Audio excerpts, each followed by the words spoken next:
Happy Monday. Welcome to the Janelle Villiers Podcast. I'm your host, Janelle Villiers. That's me.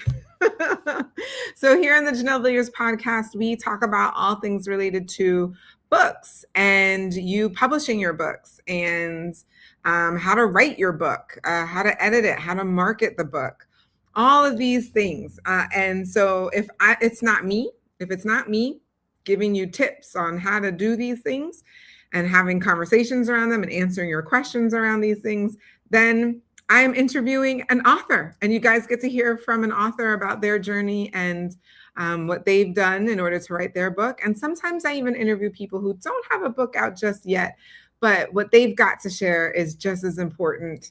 And I really love helping to spread their story as well. So I'm excited because today we are going to be talking about kind of piggybacking off of last week, to be honest. But this week, the topic is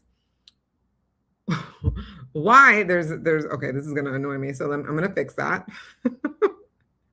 But why your book is not a marketing tool. Why your book is not a marketing tool. So what is it then? It's a leadership asset. And let's talk about that. What does that really mean? And I want to go through all of the different things for you guys know that if you've been here before, go ahead and put a 2 in the comments that you've been here before. Hello. Love to say hello to all my returnees. If this is your first time with me, go ahead and put a 1 in the comments. I want to shout you out and say hello as well. And those of you who haven't been here before or my returning guests, you know that I love to have notes. That way I don't miss a thing, right? And all the things that I want to share with you guys. So how is it that it's a leadership asset and not necessarily a marketing tool? Like what's the difference? What's going on there? So marketing tools basically chase attention, if we're going to be honest, right? Where a leadership asset is something that you're using to build trust. So essentially marketing tools are designed to like interrupt your thought process. They want you to stop the scroll, right? They're trying to trigger urgency or push you to action, right? And not that this is bad. This is really clear. That's not bad. It's just limited because it doesn't allow you to necessarily build trust. So a leadership asset it works differently because they don't interrupt. They invite. It's inviting someone to sit in your space and figure out how you think, and then decide if they want to trust your way of thinking or not. So a book is not trying to get someone to click, buy now, blah, blah. It's not trying to do that. It's trying to help someone understand how you see the world, how you believe certain things should go, what life lessons, or not life, but maybe certain lessons that you want to teach and how you think about that. So when someone reads your book, they're not being convinced. They're trying to essentially decide if there's alignment with what you are saying, if there's alignment with how you think. That's why the book is so important. So a funnel says, here's what I offer. A book says, here's how I think and why. And I just have to be honest here that high-level people care more about how you think. That's what's more important to them. So my advice to you is, if your book is written to persuade, it's going to feel like you're marketing to people. But if your book is written to clarify how you're thinking, it's going to naturally lead people to you. And that's what you want, right? Okay.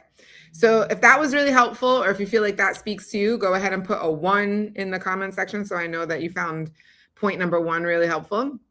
Point number 2 that I wanted to go over is that books position you as a thinker, not necessarily as like a tactic or like a tip or something like that. Like, do this quick thing, or a hack. That's probably it makes you a thinker, not someone who just gives out hacks. And the thing is, we live in a world full of tactics, hacks, things like that.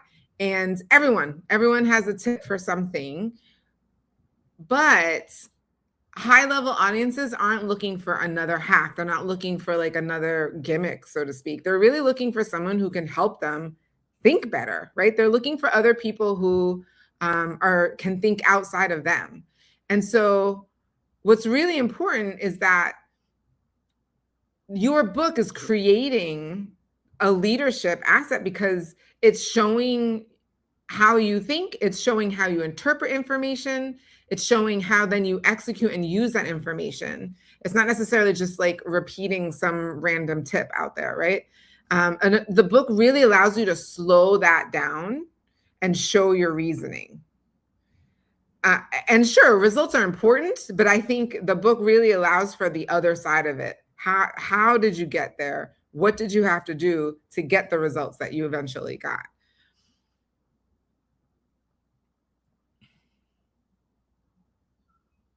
I think it's more like content often answers what should I do next, which a lot of people want, right? A lot of people want to know what should I do next.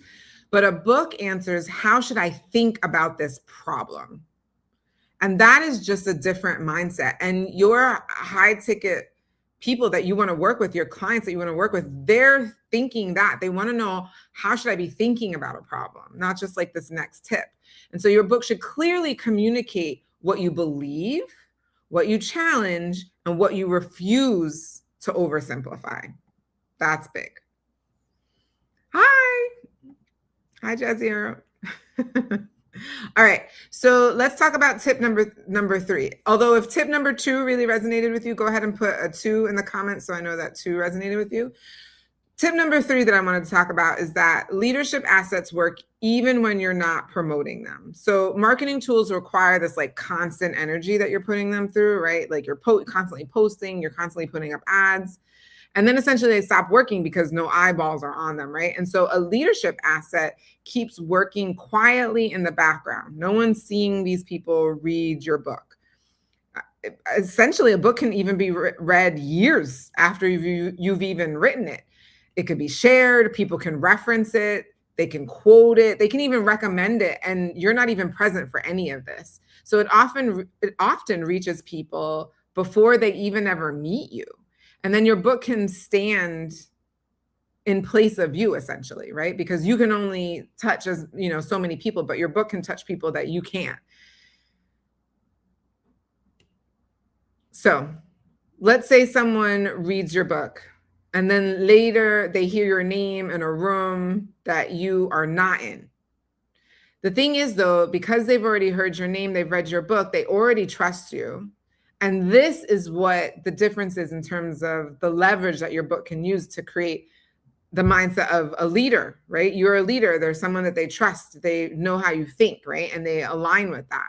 So what I would recommend is that you write your book as if it will be read by someone who has never heard you speak and will never ask you any questions.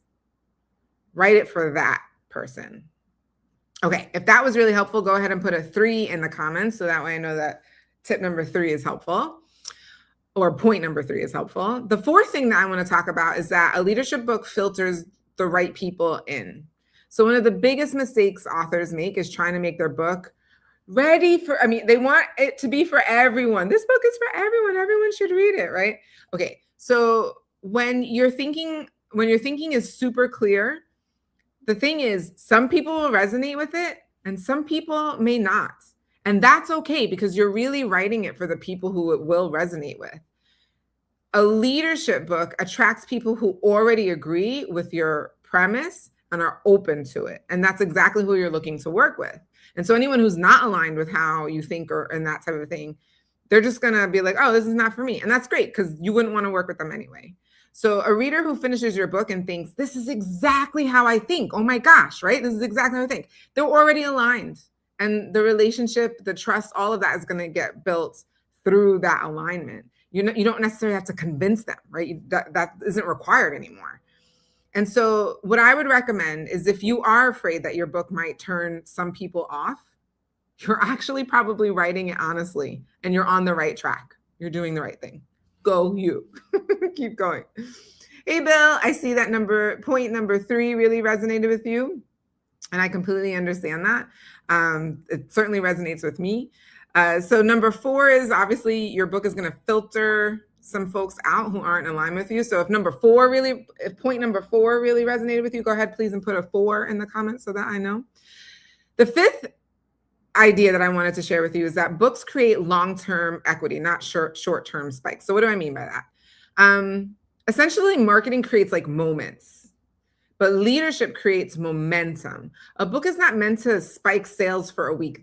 That's not what this is, right? Especially for your business. It's really meant to compound influence over time. So I want you to think of your book as like a long-term strategy, not like a quick, like, ooh, people are gonna like quickly buy it, that type of a thing. And that's because books lead to introductions, invitations, referrals, credibility, and people use the books to explain who you are to other people. And then basically the book becomes a part of your reputation.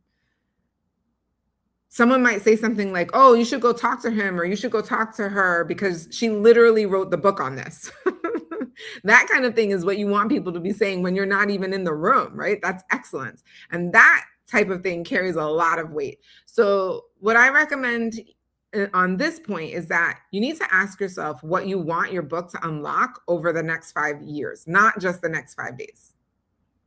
Okay? Think, again, you got to think the long game here. That's what your book is doing.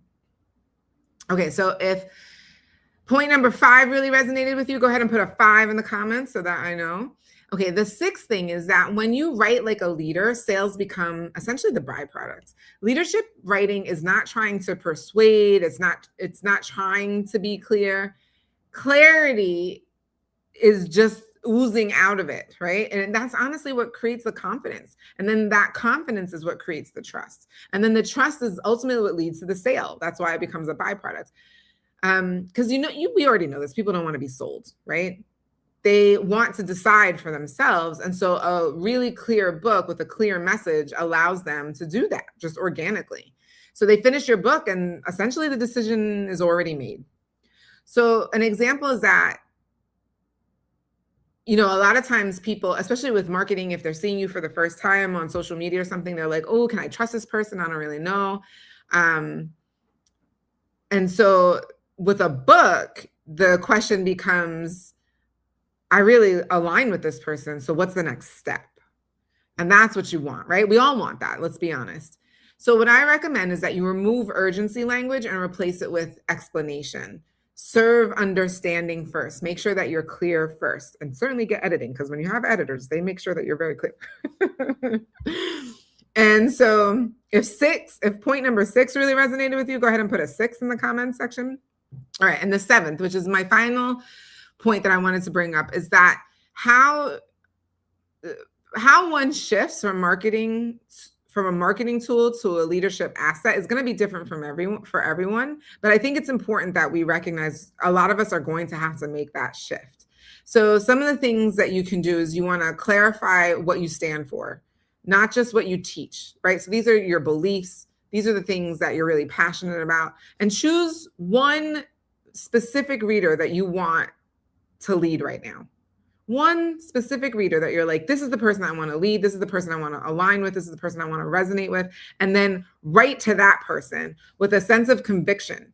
Don't write for trends or algorithms or anything like that. You're looking to write about with clarity about what you believe in and how you think, and allow the book to express your thinking in completion. You don't need to rush it. You can really slow it down and get all of your ideas out, and let the book lead the relationship before you ever sell them anything.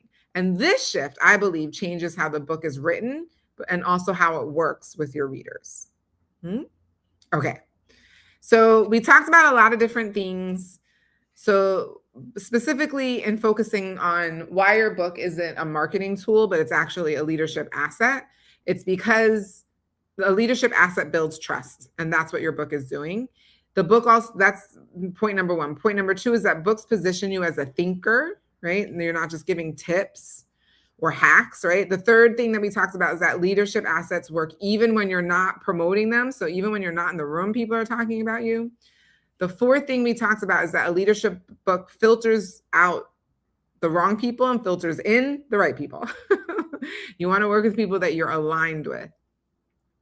The fifth thing that we talked about is that books create long-term equity, not short-term spikes, right? So again, this is a long game. Think long game. You're building trust. You're building referrals, all of that.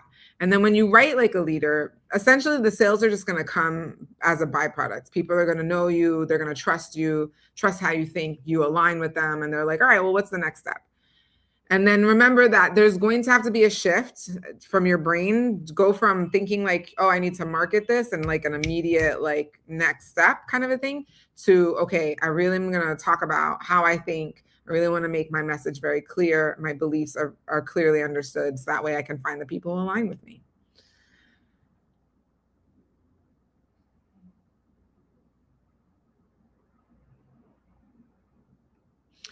So my final recommendation, if I were to think about this a little bit more, is that your book needs to be treated like leadership.